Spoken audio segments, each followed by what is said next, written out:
Aujourd'hui, nous sommes avec Raphaël Malandin qui travaille à la Fabrication, une structure musique actuelle à Bolbec et plus précisément sur le projet Sonothèque Normandie. Raphaël, bonjour. Bonjour. Alors, dans un premier temps, est-ce que vous pouvez nous parler de la Sonothèque Normandie, qu'est-ce que c'est et qu'est-ce que ça propose? La Sonothèque Normandie, c'est un projet qui a germé dans les têtes en 2007 et qui est concret depuis 2010. Et c'est un projet qui vise à la patrimonialisation des œuvres discographiques produites par les musiciens et musiciennes normands.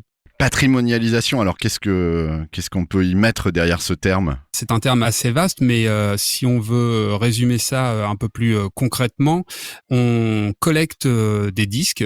On les numérise et on les stocke sur un serveur, et ils sont également mis à disposition sur un site de streaming pour que tout à chacun puisse écouter ces disques issus de notre histoire musiques actuelles.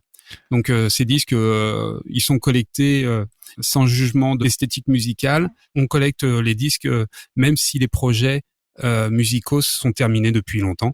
Le but, c'est vraiment d'avoir un panel de ce qui s'est fait musicalement sur le territoire. Donc on a des disques qui datent de 1962 par exemple. Alors, est-ce que vous vous contentez de numériser des disques qui sont sortis commercialement ou on peut trouver des choses bien plus obscures qui n'ont peut-être qu'été très rarement écoutées ou par très peu de personnes en tout cas? Oui, exactement. C'est-à-dire que le but, c'est de collecter autre chose que ce qui a été produit ou qui est sorti sur des majors. Donc l'indépendant a une grande place. Le minimum, c'est que le disque soit de bonne qualité. On va éviter les démos et ce qui a été enregistré en répétition. Mais à partir du moment où c'est une maquette qui tient la route et qui a servi à faire connaître le groupe ou le projet musical, oui, on prend, oui. À partir du moment où ce disque a eu une existence sur le territoire.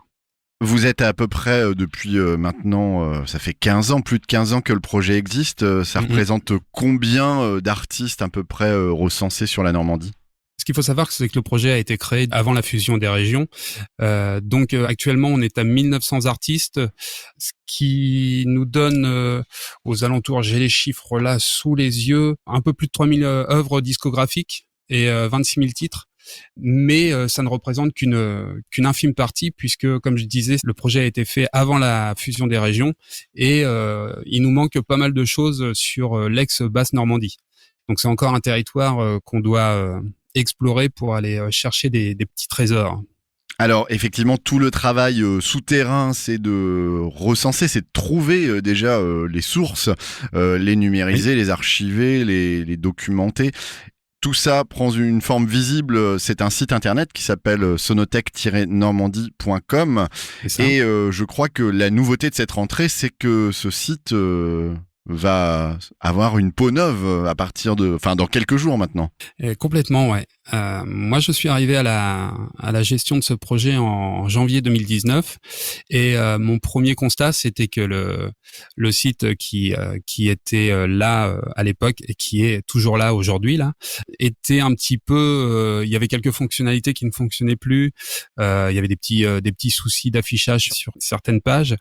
L'application mobile avait été retirée des stores aussi par Apple et Google. Donc en fait, il y avait plein de choses qui faisaient que le site était en perte de vitesse et en perte d'intérêt auprès des publics. Et voilà, moi j'ai travaillé depuis tout ce temps à faire en sorte qu'on puisse avoir une nouvelle version de ce site. Et comme vous le disiez là, cette nouvelle version sera présentée au public le 15 septembre, là, donc dans quelques jours. Et ça promet plein de belles choses pour l'avenir, quoi. Bah, est-ce qu'on peut justement, avant de parler plus précisément de la journée du 15, parler des nouvelles fonctionnalités de cette plateforme sonothèque-normandie.com, je crois, troisième version. Oui, c'est ça, oui. Alors, la nouveauté principale, c'est que on va mettre vraiment l'accent sur le référencement des œuvres ex-bas normand. Ça, c'est la première chose. La deuxième chose, c'est que ces œuvres seront vraiment renseignées. Quand je dis renseignées, c'est-à-dire le nom des musiciens, leur fonction, dans quel studio ça a été enregistré, par qui a fait la pochette. Et toutes ces informations seront interconnectées, ce qui permettra à terme Alors ça prendra des années, hein, mais ça permettra à des chercheurs, aussi bien des sociologues que des historiens, de pouvoir avoir une vision de l'évolution des musiques actuelles sur le territoire normand. On sait très bien que par exemple une personne peut avoir été guitariste sur tel projet musical, mais batteur sur un autre, voire avoir enregistré lui-même d'autres projets musicaux. Et donc voilà, l'évolution entre les départements, entre les personnes, sera visible grâce à toutes ces saisies d'informations.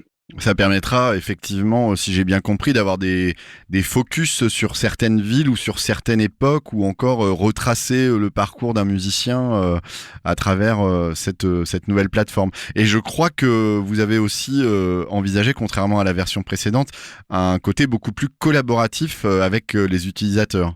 Oui, c'est ça, ouais. C'est-à-dire que la Fabrication est une petite association. Le travail de la Sonothèque Normandie, déjà à l'origine, est assez titanesque. Mais là, le fait de saisir toutes ces informations, ça devient vraiment un travail énorme. Et donc, on s'est dit que de toute façon, nous, de notre situation géographique, on n'avait pas la possibilité de connaître tous les détails de ces évolutions, et que le plus intéressant, c'était peut-être de travailler avec les gens au plus proche de cette production musicale, et donc de nouer des partenariats et de trouver des collaborateurs. Et donc, à l'instar d'un Wikipédia, toute personne qui détiendrait un savoir sur une œuvre discographique, par exemple le line-up ou la date de sortie, pourra créer un compte, devenir collaborateur, contributeur et renseigner ces petites choses qui permettront d'avoir une base de données la plus exhaustive possible. Et je crois qu'en petite fonctionnalité aussi qui va réellement fonctionner, puisque dans la précédente plateforme c'était existant mais il y avait quelques bugs, c'est la capacité, la possibilité de se créer des playlists, les partager, les rendre publics, et donc il va y avoir tout un système où les gens vont pouvoir justement proposer des playlists thématiques. Oui, tout à fait, ouais. La première idée, c'est déjà de pouvoir créer des comptes. Pour être contributeur, il faudra avoir un compte. Et à partir du moment où on a un compte, effectivement, on pourra créer ses propres playlists et les partager sur les réseaux sociaux, histoire de... c'est aussi... ça participe aussi à cette envie de supporter la scène locale, en fait. Donc... voilà, quelqu'un du côté de la Manche, du côté de Cherbourg, pourra très bien faire sa playlist de ces groupes locaux, et permettre de faire connaître ces groupes sur un autre territoire tel que la Seine-Maritime, qui est plus éloigné, quoi.